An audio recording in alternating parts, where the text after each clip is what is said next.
আমার আজকের রেসিপি পুঁইশাক রান্না। আমরা সব সময় পুঁইশাক কেনার পরে পুঁইশাকের যে গোড়ার যে অংশটা থাকে সেটা কিন্তু ফেলে দিই, আর উপরের নরম অংশটা দিয়েই মাছ কিংবা যে কোনো কিছু দিয়েই আমরা রান্না করে খাই।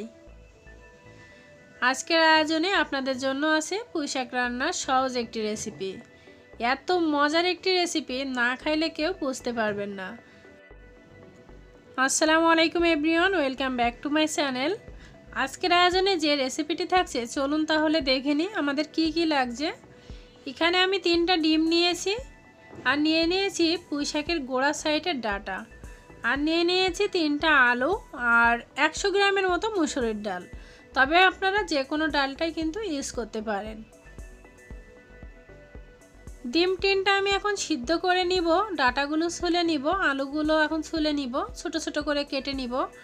ডালটা খুব ভালোভাবে ধুয়ে নিব। ডাটাটা কাটার আগে আমি কিন্তু এটা ধুয়ে নিব, তারপরে কেটে নিব। এই তো সবগুলো কেটে ধুয়ে একটা প্লেটে করে রেখেছি। কিছু কাঁচামরিচ, আলু কুচি, আর পুঁইশাকের যে অংশটা বেশি মোটা সেটা কিন্তু এভাবে ছিঁড়ে দিয়েছি। রেসিপিটা খুবই সহজ হলেও খেতে কিন্তু মাশাআল্লাহ অনেক মজা। আশা করব আপনাদের কাছে অনেক ভালো লাগবে। এই যে ডালটা ধুয়ে রেখেছি, এরকম চকচকে পানি যত সময় না বের হবে তত সময় ধুয়ে নেবেন। এখন সবগুলো উপকরণ ডালের ভিতরে দিয়ে দিব, আর এই যে সবগুলো দিয়ে দিয়েছি। দিয়ে দিব স্বাদ মতো লবণ। এখানে কিন্তু আর কিছুই অ্যাড করব না। এখন এই অবস্থায় এটা চুলাতে বসিয়ে দিব সিদ্ধ করার জন্য।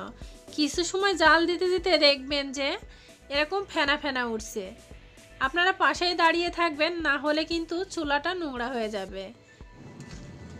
একটু নেড়েই দেখিয়ে দিচ্ছি। দেখেন ডালটা কিন্তু এখনো সিদ্ধ হয়নি, অনেকটা বাকি আছে। তবে এরকম উতলায় ওঠার পরে আমি হলুদটা অ্যাড করে দিব। আমি এখানে 1 টেবিল চামচ পরিমাণ হলুদ দিয়ে দিলাম।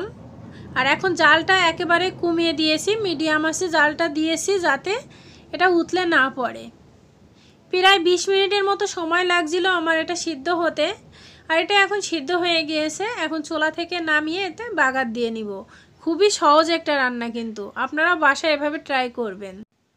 আর চুলায় একটা ফ্রাই প্যান বসিয়ে দিয়েছি, এর ভিতরে একটা পেঁয়াজ, বড় সাইজের একটা পেঁয়াজ কুচি করে দিয়েছি, আর 4টা-5টা রসুনের কোয়া কুচি করে দিয়েছি। দিয়ে একটু নাড়াচাড়া করে নিব।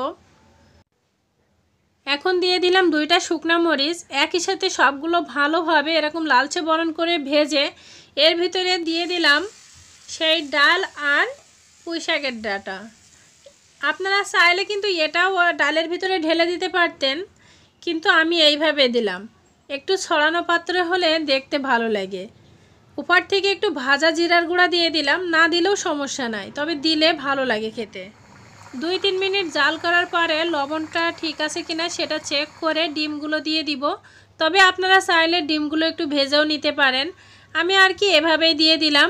খুবই সহজ মজার একটি রেসিপি। একটু জাল করে এটা নামিয়ে নিব, কারণ এটা ঠান্ডা হয়ে গেলে কিন্তু আরও ঘন হয়ে যাবে। এই পর্যায়ে আমি চুলা জালটা অফ করে দিয়েছি। যদি ভিডিওটি ভালো লাগে আর এরকম ভিডিও আরও দেখতে চান, তাহলে আমার চ্যানেলটি সাবস্ক্রাইব করে পাশে থেকে বেল আইকনটি অল বাটনটা সিলেক্ট করে দিতে পারেন। তাতে করে যে কোনো ভিডিও ছাড়া মাত্রই নোটিফিকেশন পৌঁছে যাবে আপনার কাছে। আর আপনি যদি সেই কাজটি অলরেডি করে থাকেন তাহলে আপনাকে অসংখ্য ধন্যবাদ। আপনাদের যে কোনো মতামত আমাকে কমেন্ট করতে পারেন, আমার খুব ভালো লাগবে। তাহলে আজকের মতো এখানে বিদায় নিলাম। আল্লাহ হাফেজ।